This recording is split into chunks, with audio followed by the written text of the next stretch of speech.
நண்பர்களுக்கு வணக்கம். இப்போ நம்ம தொடர்ந்து ஈரான் பற்றி பேசிகிட்டு இருக்கோம். இப்போது அமைதி பேச்சுவார்த்தை நம்பர் 2.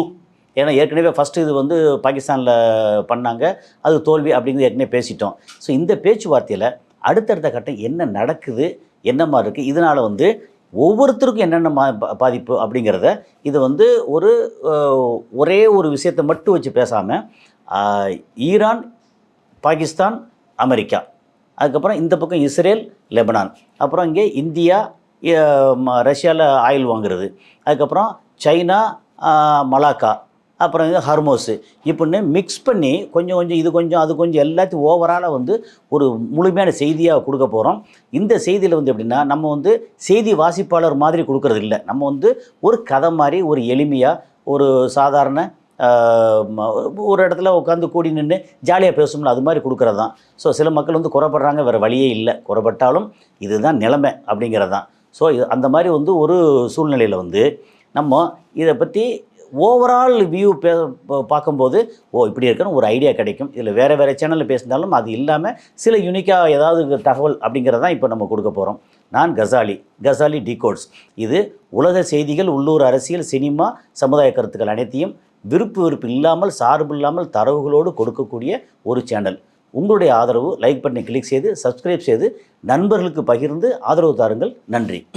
இப்போது நம்பர் 1 எங்கேருந்து ஆரம்பிக்கலாம் அப்படின்னா, நமக்கு இந்தியாவிலேருந்து குறிப்பாக தமிழ்நாட்டிலேருந்து நமக்கு இங்கே ஓமான் மூலமாக சில பழங்கள் இருக்கட்டும், சில ஐட்டங்கள்லாம் அனுப்பிச்சி வச்ச ஆட்கள் வயிற்றில் நெருப்பு கட்டிட்டு உட்காந்துருக்காங்க.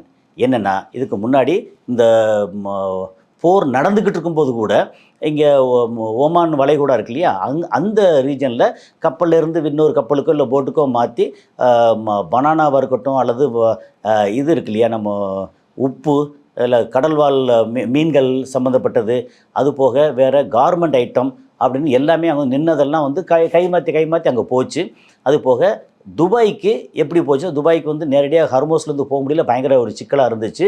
அப்புறம் கொஞ்சம் கொஞ்சம் ரிலாக்ஸ் பண்ணாங்க. அப்படின்னாலும் முன்ன மாதிரி ஃப்ரீயாக போக முடியல அப்படின்னு இங்கே நம்ம விசாரிக்கும்போது நம்ம மக்கள் அதாவது கல்ஃப் கண்ட்ரீஸுக்கும் இந்தியாவுக்கும், இந்தியாவில் குறிப்பாக தமிழ்நாடு, கேரளா, இப்போ கேரளாவில் பெரும்பாலும் என்ன செய்வாங்கன்னா, இந்த பீஃப் இருக்கு இல்லையா, மாட்டுக்கறி, அதை நிறையா எக்ஸ்போர்ட் பண்ணுவாங்க. அப்போது கொச்சின் மூலமாகவும் தூத்துக்குடி மூலமாகவும் சில நேரம் இங்கேருந்து நேரு போட்டிருக்க இங்கே மும்பை, அது மூலமாகவும் விசாகப்பட்டினம், இது சுற்றி போகணும். ஆனாலும் இந்த தூத்துக்குடி அண்டு கொச்சின் ரொம்ப ஃபேமஸ்ஸு, இது மூலமாக பண்ணிகிட்டு இருந்தாங்க. இப்போ என்னென்னா, நிறையா இன்னும் கடலில் நிற்கிது. அப்புறம் இடையில கொஞ்சம் ரிலாக்ஸ் பண்ண உடனே போகலாம்னு சொல்லி ஆரம்பிக்கும்போது அமெரிக்கா என்ன பண்ணிட்டாங்க, இந்த பேச்சுவார்த்தை தோல்வி அப்படின்னு ஒன்று இப்போ மண்டேலேருந்து குறுக்கப்படுத்திக்கிட்டாங்க.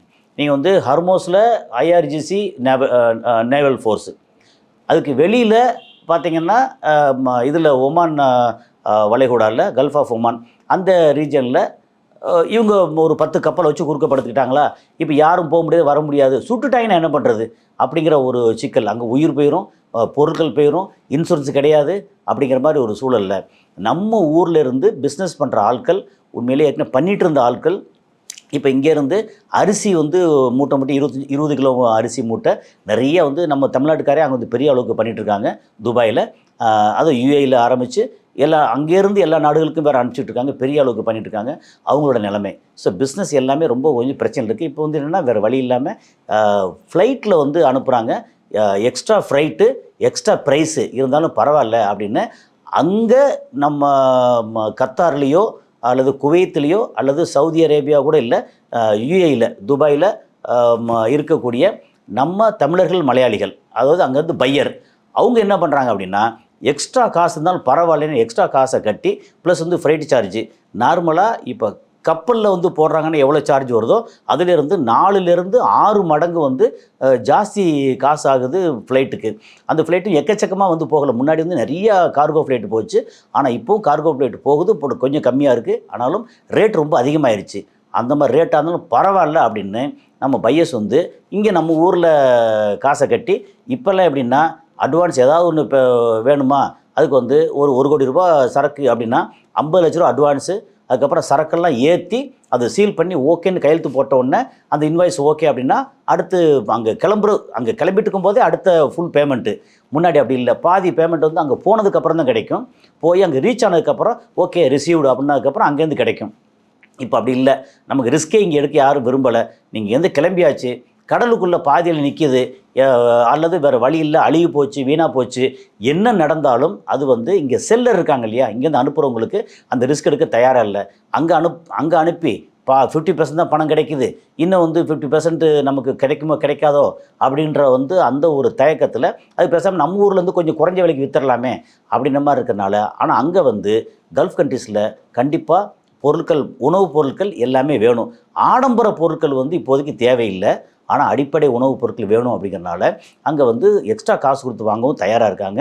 அப்புறம் ஃப்ளைட்லேயும் கொஞ்சம் போய்கிட்டு இருக்குது. இதை தாண்டி கப்பலில் தான் வந்து ஃப்ளைட் எவ்வளோ போக முடியும், கப்பல் தான் பெரிய அளவுக்கு கப்பல் போகுது. கண்டெய்னர்னா நடுக்கடல்லையும் நிறையா கப்பல்கள் நிற்குது. மொத்தம் இது வரைக்கும் சொல்லக்கூடிய விஷயம் என்னென்னா, பொருட்கள் ஏற்றிட்டு போன கப்பல்லேருந்து அப்புறம் குரூடாயிலுக்கான கப்பல் இதெல்லாம் சேர்த்து ஒரு 800க்கு மேலே கப்பல் வந்து உள்ளேயும் வெளியே நிற்குது. பெருசாக வர முடியலை. அதுக்கப்புறம் 3ஆம் தேதி ஆரம்பித்து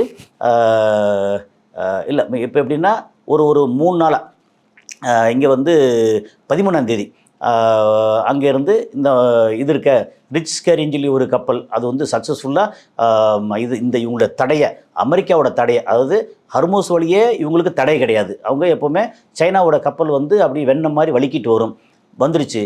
அப்புறம் அமெரிக்காவோட தடையை தாண்டி டாட்டா காமிச்சிட்டே வந்துச்சு அப்படின்னு நமக்கு வந்து தகவல் வந்தது. இப்போ என்ன வந்திருக்கு அப்படின்னா, கிட்டத்தட்ட 10 கப்பல்கள் அங்கே அமெரிக்கா வந்து வார்னிங் கொடுத்து அது அப்படியே ஹர்மோஸுக்கு திரும்ப ரிட்டர்ன் ஆயிடுச்சு அப்படிங்கிற தகவல் வந்தது. அதையும் வந்து வெளியே ஏற்கனவே சொல்லியிருக்கோம், நம்ம படித்து பார்த்தது. அதுக்கப்புறம் ஃபேக்ட் செக் பண்ணும்போது ஆமாம், கிட்டத்தட்ட 10 கப்பலுக்கு பேர் போட்டுதாங்க, அது வேண்டியதில்லை. அதில் ஒரு கப்பல் வந்து ரிச் கேரியும் ஒரு கப்பல் வேறு. ஆனால் அதை தாண்டி இப்போ வந்து என்னென்னா, கிட்டத்தட்ட 20 கப்பல்கள், 15 to 20 கப்பல்கள் வந்து இவங்க அமெரிக்காவோட இந்த குறுக்க படுத்து கிடக்காங்க இல்லையா, இந்த போர்க்கப்பல்கள், சின்ன சின்ன போர்க்கப்பல்கள், இதெல்லாம் தாண்டி அவங்க வந்து அமெரிக்காவோட இதெல்லாம் தாண்டி போயிட்டாங்க. போய் இப்போ வந்து மலேசியாவோட எல்லைக்குள்ளே நிற்கிறதா கேள்வி. அப்போ என்னென்னா, அங்கே வந்து மலாக்கா ஸ்ட்ரெயிட்டு, அதாவது ஜலசந்தி, அதை வந்து நாங்கள் விட மாட்டோம், சைனாவுக்கு விட மாட்டோம் அப்படின்னு அமெரிக்கா வந்து இப்போ புதுசாக வந்து ஒரு உரண்டை இழுக்கிறதா ஒரு தகவல் வருது. அதாவது எப்படின்னா, சுற்றி சைனாவை அடிக்கணும். அதுக்கு வந்து நீங்கள் வெனிசுலாவை பிடிச்சிங்க, அப்புறம் வந்து ஈரான் வந்து பிடிச்சி ஏதாவது அமுகலான்னு பார்த்தீங்க, நிறைய மூக்கோடப்பட்டீங்க. மூக்கோடப்பட்டினா சாதாரண மூக்கோடை இல்லை. என்னென்னா, அவங்களுடைய கிரீடத்தை வந்து தூக்கி கீழே தூர எரிஞ்ச மாதிரி, அல்லது இவங்க வந்து ஓங்கி ஒரு தட்டு, அப்படி வாளால் ஒரு தட்டின உடனே அந்த கிரீடம் வந்து கீழே டமால்னு சுற்றி கீழே விழுந்த மாதிரி அமெரிக்கா கிரீடம் கீழே விழுந்துருச்சு. ஏன்னா கப்பல் படையும் அவுட்டு, விண்வெளியில் விண்வெளி இல்லை, நமக்கு வந்து வான்படையும் அவுட்டு. அது வந்து மிசைலாக இருக்கட்டும் அல்லது ஃபைட்டர் ஜெட்டாக இருக்கட்டும், எல்லாமே பிரச்சனைக்குள்ளாயிருச்சு. அப்புறம் பெரிய ஆப்ரேஷன் எப்பிக் ஃபியூரி அப்படின்னு போட்டு இவங்களை வந்து ஒரு 440-450 கிலோ இதை வந்து திருடுறதுக்கு வந்தாங்க. அந்த என்ரிச்டு யுரேனியம் எல்லோ கேக்கு திருட வந்தாங்க. அதுலேயும் அவுட்டு, அதுலேயும் தோல்வி. இப்போ அடுத்து என்ன பண்ணுறது, பேச்சுவார்த்தை. நான் வரமாட்டேன் அப்படின்னாங்க. கெட்ட வார்த்தையில் பேசி வர சொல்கிறான்னு சொல்லி கடைசியில் சரி போனால் போகுது அப்படின்ற மாதிரி ஃபஸ்ட்டு பேச்சுவார்த்தை வந்து தோல்வி அடையும் அப்படின்னு எல்லாரும் சொன்னாங்க, நம்மளும் சொன்னோம். ஏன்னா இவங்க வந்து இந்த எக்ஸ்ட்ரீமில் இருக்காங்க, நீங்கள் அமெரிக்கா வந்து இந்த எக்ஸ்ட்ரீம். எனக்கு நீ ஒன்றும் பண்ணக்கூடாது, கையை காலை கட்டிட்டு மண்டி போட்டு எனக்கு வந்து சலாம் போடுன்றாங்க. இவங்க அப்படி இல்லை, நீ வந்து ஏற்கனவே தோத்துட்டேன், உன்ட்ட வந்து சலாம் போடணும் அவசியமே இல்லை, ஏன் இடத்த விட்டு நீ கிளம்பிப்போ, எது நான் பார்த்துக்கறேன் அப்படின்னு இவங்க இந்த எக்ஸ்ட்ரீமு. அதனால் இந்த பேச்சுவார்த்தை வந்து சக்ஸஸ்ஃபுல்லாக நடக்காது அப்படின்னு சொல்லி நமக்கு வந்து அப்போவே தெரிஞ்சது. அதே மாதிரி 21 மணி நேரம் 5 ரவுண்டு பேச்சுவார்த்தை எல்லாம் பண்ணி ஒன்றும் நடக்கலை. ஆனால் அதே நேரத்தில் இப்போ என்ன ஆகிப்போச்சு, அடுத்த கட்ட பேச்சுவார்த்தை வரணும். ஆனால் 15 நாள் ட்ரூஸ் இருக்கு இல்லையா, இந்த போர் நிறுத்தம், தற்காலிக போர் நிறுத்தம், அதுக்கு 2 பக்கமும் ஒத்துக்கிட்டு அதுக்கப்புறம் இவங்க வேறு வழி இல்லாமல் எப்படி பார்த்தா நெதன்யாகு தன்னோட பதவியை தக்க வைக்கிறதுக்காக, இல்லைன்னா வந்து கோர்ட்டு தீர்ப்பு அந்தால வந்து பிடிச்சி உள்ளே போட்டுருவாங்க, அப்புறம் லைஃப் லாங் ஜெயிலு, அது என்ன பண்ணாமல் பண்ணுவாங்க. அப்படின்ற இடத்துல தனக்கு வந்து பதவி வேணும், பதவி இருந்தால் மட்டும்தான் கோர்ட் ட்ரையல் வராது அல்லது அடுத்த எலெக்ஷன் வராது அப்படின்ற அளவுக்கு வந்து அவர் வந்து ஏதாவது சண்டை போடணும். அப்போ திரும்ப வந்து ஈரானில் வந்து அடிக்கலாமா அப்படின்னு சொல்லி அவங்க நினச்சா கூட, அங்கே வந்து ஈரான் அடித்தா திரும்ப வந்து குமிச்சிருவாங்க. அடித்து குமிச்சிருவாங்க அப்படின்னா ஈரான் அடிக்கலை. அதுக்கு பதிலாக வந்து இதில் சவுத்து லெபனானில் ஹிஸ்புல்லா இருக்காங்க, அவங்க நிலைகளை அடிக்க போகிறேன்னு சொல்லி திரும்ப அடிச்சுக்கிட்டு இருக்காங்க. ஹிஸ்புல்லாவும் பதிலுக்கு வந்து தாக்கிட்டு இருக்காங்க. என்னதான் இருந்தாலும் ஒரு மிகப்பெரிய பலசாலி அந்த அந்த ரீஜனை பொறுத்த மட்டும் அந்த ஏரியாவில், அதாவது இஸ்ரேலையும் நீங்கள் லெபனானையும் கம்பேர் பண்ணிங்கன்னா இஸ்ரேல் வந்து பெரிய பலசாலி, இவங்க ரொம்ப ஒரு சொல்லலாம் சின்ன ஆட்கள். ஆனால் இந்த சின்ன ஆட்கள் அடிக்கிற அடியவே வந்து இஸ்ரேல் தாங்க முடியலன்றாங்க. அதே மாதிரி இதே இடத்துல இஸ்ரேல் வந்து அங்கே பெய்ரூட் இருக்கட்டும், அங்கே தலைநகர் இருக்கட்டும், இந்த சவுத்து லெபனானாக இருக்கட்டும், அடித்து உடைச்சி குமிக்கிறாங்க. அதாவது கண்ணு மண்ணு தெரியாமல் நீங்கள் வந்து ஹெஸ்புல்லாவை அடிக்க போகிறீங்களா இல்லை பொதுமக்கள் அடிக்கிறீங்களா? இவங்க வந்து முழுக்க பொதுமக்கள் அடிக்கிறது மட்டும்தான் முழுக்க வேலை அப்படின்ற அளவுக்கு பொதுமக்களை ஃபுல்லாக அடிக்கிறாங்க. அது ஒரு பக்கம் நடந்துக்கிட்டே இருக்குது. இன்னைக்கு நேற்று பயங்கரமாக அடிச்சிருக்காங்க. அந்த அடித்த இடத்துல பார்த்தீங்கன்னா அது பெருசாக அப்படியே வீடியோ காமிக்கிறேன். நம்ம வீடியோ வந்து காமிக்க முடியும்னு தோணலை. ஏன்னா அது வந்து நமக்கு இப்போ அப்படி அந்த வீடியோலாம் காமிச்சோம் அப்படின்னா உடனே ஸ்ட்ரைக் அடிச்சிடுறாங்க. அதனால் நம்ம பொதுவாகவே எந்த வீடியோ காமிக்கல, சின்ன ஃபோட்டோஸ் மட்டும் காமிக்கிறதோட சரி. நம்ம சொல்லக்கூடிய தகவல் இருக்கு இல்லையா, இந்த தகவல் தான் நம்ம நேயர்களுக்கு, நம்ம நண்பர்களுக்கு போய் சேரணும் அப்படிங்கிறது நம்ம சொல்லக்கூடிய தகவல் தான். மற்றபடி வீடியோவாக காமிக்கிற அளவுக்கு வந்து நமக்கு உடன்பாடு இல்லை. ஏன்னா நமக்கு அங்கே ஸ்ட்ரைக் அடித்தானா அதுக்கு அடுத்து வந்து நம்மளால் வந்து வேறு அடுத்த கட்ட தகவலையும் சொல்லணுமே.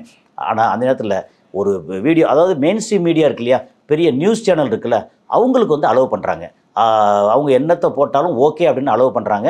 இந்த மாதிரி தனிப்பட்ட ஆட்களோட யூடியூப் சேனல், இது மாதிரி யூடியூப் சேனல் தனிப்பட்ட ஆட்களது அவங்க வந்து பெருசாக அலோவ் பண்ணுறது இல்லை. அப்போ இதில் என்னென்னா அங்கே அப்படி காமிச்சிட்டே இருக்காங்க. அங்கே அடிக்கிற அடி, அந்த ஃபைட்டர் ஜெட்டு வந்து அப்படி கிராஸ் ஆகி போகுது. அடிக்கிற அடியில் டமன்னு அடித்து பயங்கரமாக பறக்குது. இஸ்ரேலோட ஃபைட்டர் ஜெட்டு அவ்வளோ அடிக்கிறாங்க. அந்த ஏரியாவில் இருக்கக்கூடிய மக்கள் அதெல்லாம் பாவம். அதே நேரத்தில் இந்த பக்கம் வந்து நீங்கள் டெல்லவிவாக இருக்கட்டும், பீர்ஷேபாவாக இருக்கட்டும், இது வந்து இவங்களோட அந்த ஹைஃபா துறைமுகமாக இருக்கட்டும், இப்படி ஒரு பெரிய பெரிய நகரங்கள் இங்கே வந்து ஈரான் அடித்தாங்களே அந்த மக்கள் பாவம். என்னென்னா இந்த அரசியல் அல்லது அந்த அரசு பண்ணுற தவறுகளுக்கு அந்த மக்கள் வந்து தண்டனை அனுபவிக்கிறாங்க அப்படிங்கிறது தான். அரசு நல்லா இருந்து ஓகோன்னு இருக்கும்போது மக்கள் வந்து சந்தோஷமாக அனுபவித்த மாதிரி இப்போது அரசு பண்ணுற தவறுகளுக்கு மக்கள் வந்து தண்டனை அனுபவிக்கிறாங்க. எப்படி போனாலும் ஒரு முன்னாடி ஏற்கனவே சொல்கிறது தான், ஒரு போர் அப்படின்னு வந்துச்சு அப்படின்னா அதில் வந்து வெற்றி தோல்வி அப்படிங்கிறதுலாம் கிடையாது. மக்களுக்கு தோல்வி, அரசுகளுக்கு, அரசியல் காரணங்களுக்கு சிலருக்கு வெற்றி சிலருக்கு தோல்வி, அவ்வளோதான். இங்கே ஈரான் ஒரு பக்கம், அமெரிக்கா ஒரு பக்கம், அப்படி இங்கே இருக்கும்போது நமக்கு வந்து எப்படின்னா நம்முடைய வாழ்வாதாரம் என்ன பிரச்சனையாக இருக்குது. ஏன்னா இப்போது நம்ம வந்து ஈரானை பற்றி கொஞ்சம் பார்த்தோம். அமெரிக்கா வந்து குறுக்கப்படுத்திக்கிட்டு இருக்காங்க, இது வந்து போகக்கூடாது அப்படிங்கிறத பார்த்தோம். நம்ம மக்கள் இங்கே இப்போ ஜாமான திங்ஸ் எல்லாம் அனுப்பிச்சி விட்டுட்டு இப்போ குறைச்சிட்டாங்க. ஆனால் அனுப்பிச்சுட்ட ஜாமானுக்கு வந்து போய் சேர்ந்துச்சா சேரலையா அப்படிங்கிற ஒரு சிக்கல் இருக்குது. இதெல்லாம் தாண்டி இப்போ வந்து என்னென்னா அமெரிக்கா பண்ணுறது இப்போ அடுத்த கட்ட பேச்சுவார்த்தை.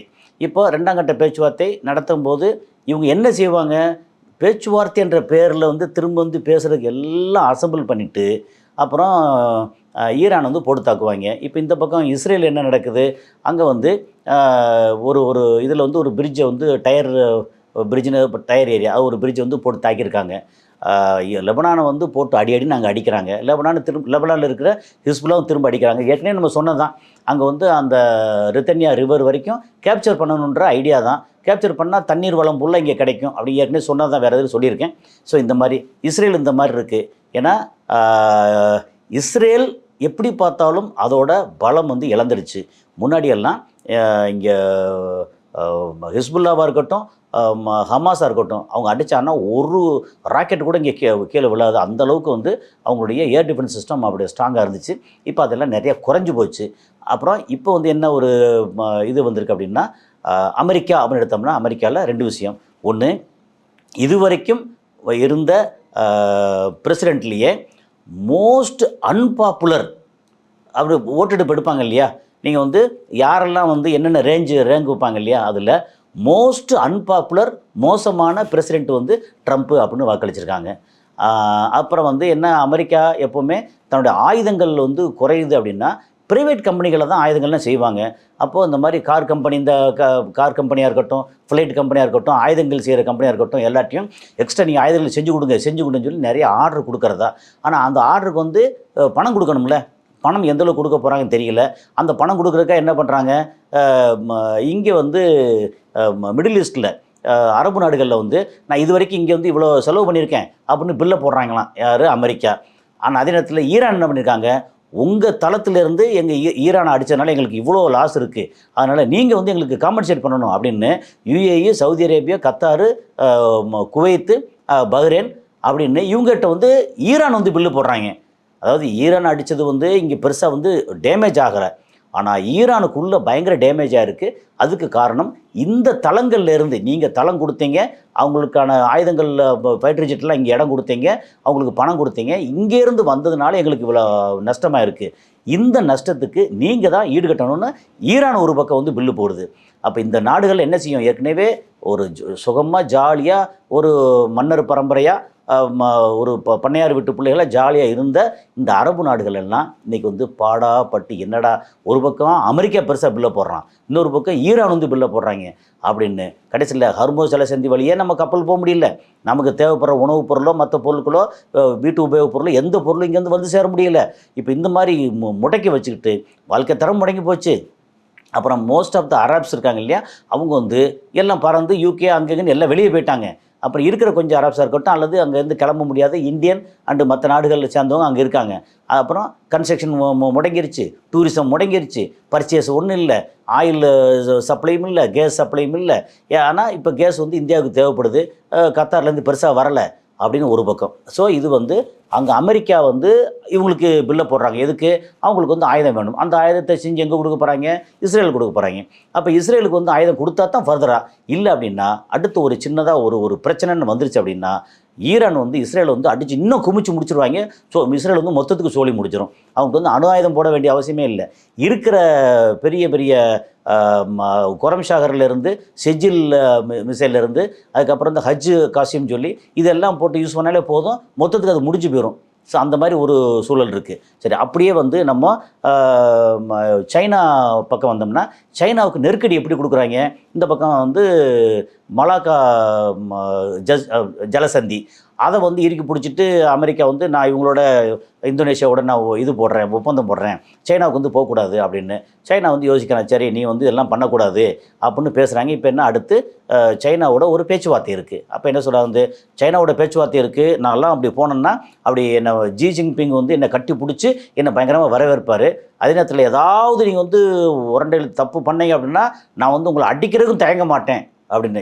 என்ன அது சமாதான பேச்சுவார்த்தை வர்றதுக்கு வந்து இப்படித்தான் சொல்கிறதா, வந்து அடித்து பின்னிடுவேன், நீ ஒழுங்காக வந்து பேச்சுவார்த்தைக்கு வந்துரு, இல்லை அடி பின்னிடுவேன் அப்படின்னா அது என்ன கணக்கில் சொல்கிறாங்கன்னு தெரியல. எது எப்படி இருந்தாலும் ட்ரம்ப் வந்து ஆல்வேஸ் லைக் திஸ் அப்படிங்கிறது தான். இதை ஏற்கனவே சொல்லியிருக்கேன்னு நினைக்கிறேன். 40 வருஷத்துக்கு முன்னாடியே அவங்க ட்ரம்ப்போட அம்மா சொன்னது, இந்த மாதிரி ஒரு கிறுக்கு பையில பெற்று போட்டேன், இவனெல்லாம் வந்து இந்த நாட்டுக்கு அதிபரானா இந்த நாடே குட்டிச்சோராக போயிடும் அப்படின்னு. இப்போ குட்டிச்சோராக ஆயிடுச்சு, கிட்டத்தட்ட ஆயிடுச்சு. இது வந்து ட்ரம்ப்பால் மட்டும் இல்லை, ட்ரம்ப்புக்கு முன்னாடி இருந்தவங்களும் குட்டிச்சோர் ஆக்கிறதுக்கு எல்லாம் வந்து உள்ளுக்குள்ளே போர் அடிச்சுக்கிட்டே இருந்தது. ட்ரம்ப் வந்து அதை முடிச்சு வைக்கிறார் அப்படிங்கிறது தான். சரி, இந்த பக்கம் இந்தியா அப்படின்னு எடுத்தோம்னா இந்தியா வந்து ஏற்கனவே வந்து கேஸு பிரச்சனை, இப்போ எல்லா இடங்களையும் கேஸு கிடையாது, ஒன்றும் கிடையாது. இதை வந்து ரஷ்யா வந்து காம்பன்சேட் பண்ணாங்க, நீ எவ்வளோ வேணால் வாங்கிக்கோ, உங்களுக்கு வந்து ஒரு மாதம் டைம் தர்றேன் வாங்கிக்கோங்க அப்படின்னு சொல்லிட்டு. அநேகமாக ஏப்ரல் 20 அந்த ரேஞ்ச் வரைக்கும் டைம் இருக்குது. ஆனால் அதுக்கப்புறம் வந்து நோ ரினுவல் அப்படின்னு சொல்லி அமெரிக்கா சொல்லியிருக்காங்க. அப்படி ரினுவல் இல்லை, நீங்கள் ரஷ்யாவிலேருந்து டோட்டலாக ஸ்டாப் பண்ணணும் அப்படின்னு சொல்லியாச்சுன்னா இந்தியா வந்து அம்போவாயிரும், ஏன்னா அதோகதி ஆயிரும். ஏன்னா இந்தியாவுக்கு தேவைப்படுறதில்ல, கிட்டத்தட்ட இப்போ 38-40% வந்து அங்கேருந்து வந்துக்கிட்டு இருக்குது. அப்புறம் எக்ஸ்ட்ரா கேஸ் வேறு தரேன்னு சொல்லி கேஸ் வேறு அவங்க தந்துக்கிட்டு இருக்காங்க. அப்படிங்கும்போது இந்தியா வந்து பெரிய அளவுக்கு பாதிக்கப்பட்டுரும். ஏன்னா இங்கே ஈரான்லேருந்து சவுதியிலேருந்து இங்கேருந்து வர்றதுக்கு ஹர்மோஸ் வழியே வர முடியல, ஹர்மோஸில் வந்து அங்கே டோல் கட்டணும், அப்புறம் டோல் கட்டிட்டு வந்தால் எனக்கு இது கொடுன்றாங்க, இங்கே உட்காந்துருக்காங்க, இங்கேருந்து பெருசாக வர முடியல, ரஷ்யாவிலேருந்து வரல அப்படின்னா இந்தியாவில் நமக்கு தேவைப்படுற குரூட் ஆயில் வந்து எவ்வளோன்னா கிட்டத்தட்ட 12% மட்டும் தான் இங்கே உற்பத்தி ஆகுது. அது 88% வந்து நம்ம வெளியிலேருந்து வாங்குகிறோம். அந்த வெளியில் வாங்குறது இங்கேயும் டோட்டலாக 40% கட் பண்ணியாச்சு. இந்த பக்கம் வர்றதும் வந்து கிட்டத்தட்ட ஒரு 40% கட் ஆயிடுது. மிச்சம் இருக்க ஒரு 5-6% மட்டும் வெளியில் அங்கே பிரேசிலில் அங்கங்கே கொஞ்சம் கொஞ்சம் வாங்கிக்கிறோம். அப்படின்னா அது எப்படி பத்தும்? நமக்கு வந்து ஏற்கனவே இப்போ வந்து கேஸ் எல்லாம் இல்லாமல் விறகடுப்பு, அப்புறம் புரோட்டா போடுற இடத்துலேருந்து விறகுலேருந்து வீட்டில் வந்து ஓவன்லேருந்து எல்லாமே அப்படி மாறி போச்சு. இதுக்கப்புறம் இன்னும் இந்த இந்த பிரச்சனை வந்து எக்ஸ்டெண்ட் பண்ணலை அப்படின்னா இந்தியா வந்து பெரிய அளவுக்கு சரிவை சந்திக்கும், பிரச்சனை சந்திக்கும். இந்த பிரச்சனை என்ன ஆகும் அப்படின்னா மக்கள்கிட்ட வந்து பெரிய அளவுக்கு அஜிடேஷன் ஆயிரும். என்னையா வந்து இந்த மாதிரி அங்கே அது பண்ணிட்டு தானே நீங்கள் வந்து என்ன பண்ணிட்டு இருக்கீங்க அப்படின்னு சொல்லி நம்ம அரசு மேலே மக்களுக்கு கோபம் வரும். அந்த அரசு வந்து ஒன்றிய அரசாக இருக்கலாம், மாநில அரசாக இருக்கலாம், எல்லாரும் மேலேயும் கோபம் வரும். அப்போ அந்த கோபம் வர்றது வந்து நமக்கு வந்து மொத்தத்துக்கு நல்லதில்லை. ஏன்னா மக்கள் வந்து அமைதியாக நல்ல விதமாக போய்கிட்டு கிடத்துல யாரோ ஒரு கிறுக்கு பைய வந்து ஒரு நெதன்யாகுன்ற ஒரு கிரிமினல் சொன்னாங்கிறதுக்காக ஒரு கிறுக்கு அதிபர் வந்து இங்கே குண்டை போட்டு ஆரம்பித்து இந்த பிரச்சனையை வந்து இன்னும் எக்ஸ்டெண்ட் பண்ணிட்டே போயிருந்தாங்கன்னா எப்படா முடிப்பீங்க? இப்போ பேச்சுவார்த்தை, இப்போ அடுத்த பேச்சுவார்த்தை என்றைக்கு இன்னும் டேட்டு ஃபிக்ஸ் பண்ண, இப்படி பேச்சுவார்த்தைக்கு இங்கே இவரோட பாகிஸ்தானோட இவர் எடுத்து நம்ம இராணுவ தளபதி அங்கே போயிருக்காரு. இங்கே இதில் ஈரானில் பேச்சுவார்த்தை முடிஞ்சு அங்கே போயிருக்கிறாரு. போயிட்டு அடுத்த கட்ட பேச்சுவார்த்தை அப்படின்னு ஆரம்பித்தாங்கன்னா என்ன ஒரு பிரச்சனைனா, பேச்சுவார்த்தைன்னு சொல்லிட்டு முதுகில் குத்துவாங்க அப்படிங்கிறத ஏற்கனவே ஒரு நாள் சொல்லியிருக்கேன். இந்த முதுகில் குத்துனாங்கன்னா இன்னும் வந்து ஒரு பெரிய சிக்கலில் வந்து சேரும். அப்போது இந்த மாதிரி ஒரு இவங்க நம்பிக்கைக்குரியவங்க இல்லை. அப்போ அமெரிக்கா என்ன தான் நினச்சிக்கிட்டு இருக்காங்க? அப்போது அமெரிக்கா வந்து நேரடியாக அட்டாக் பண்ணால் ஒழிய, ஏன்னா அங்கே சுகமாக உட்காந்துக்கிட்டு ஊர் உலகம் பூரா அங்கே சுற்றிட்டு கப்பலை பூரா நிறுத்தி இங்கே வந்து ஹர்மோஸாக இருக்கட்டும், அங்கே மலாக்கா இருக்கட்டும், இல்லை இங்கே பாபல் மந்திப்பா இருக்கட்டும், அல்லது இந்திய பெருங்கடலில் முக்கியமான இடத்துல எல்லா இடத்தையும் கப்பல் நிறுத்திக்கிட்டு நீ உரண்டை எழுத்திட்டே இருப்ப எல்லாம் பார்த்துட்டு இருப்பாங்களா? இனி அடுத்து நேரடியாக அமெரிக்காவோட மண்ணில் நேரடியாக 4 மிசைல் போய் விழுந்தால் மட்டும்தான் அதுக்கப்புறம் முழிப்பாங்க, ஐயோ நமக்கு அடிக்கிறாங்களே அப்படின்னு. அப்படி வாஷிங்டனாக இருக்கட்டும், நியூயார்க்காக இருக்கட்டும், அது மாதிரி முக்கியமான இடங்களில் பூரா ஒரு 4 இடத்துல மிசைல் போய் விழணும். அப்படி விழுந்தா தான் நம்மளே அடிப்பாங்கடா அப்படின்ற ஒரு பயம் வரும். இப்போ ஏற்கனவே வந்து ரஷ்யா பயங்கரமாக அடி வாங்கியிருக்காங்க உள்ளுக்குள்ளே யுக்ரைன் மூலமாக. இந்த மாதிரி ஒரு சிக்கல், இந்த சிக்கல்லாம் சேர்ந்து இன்றைக்கி நம்ம மக்கள், நம்ம இந்திய மக்கள், தமிழ்நாட்டு மக்கள் இப்போ என்னென்னா துபாயில், அபுதாபியில், சவுதியில் இருக்கக்கூடிய குவைத்தில் இங்கேருந்து நமக்கு வர்ற தகவல் வந்து இப்போது ட்ரோன் சத்தமோ மிசைல் சத்தமோ வரலை. அந்த அளவில் நிம்மதியாக இருக்குது. ஆனால் விலைவாசி எக்கச்சக்கமாக ஏறி போச்சு. வேலை வாய்ப்பு குறைஞ்சிக்கிட்டே வருது. நிறைய இடங்கள்ல இருந்து வேலை இல்லை, ஊருக்கு போங்கன்னு டிக்கெட்டு கொடுக்குறதில்ல. நீ வந்து டிக்கெட் வாங்கிட்டு வா, நான் பாஸ்போர்ட் தரேன், ஊருக்கு போ அப்படின்ற அளவுக்கு வந்து நிறைய பண்ண ஆரம்பிச்சிட்டாங்க. ஸோ இந்த மாதிரி ஒரு இக்கட்டான சூழல்.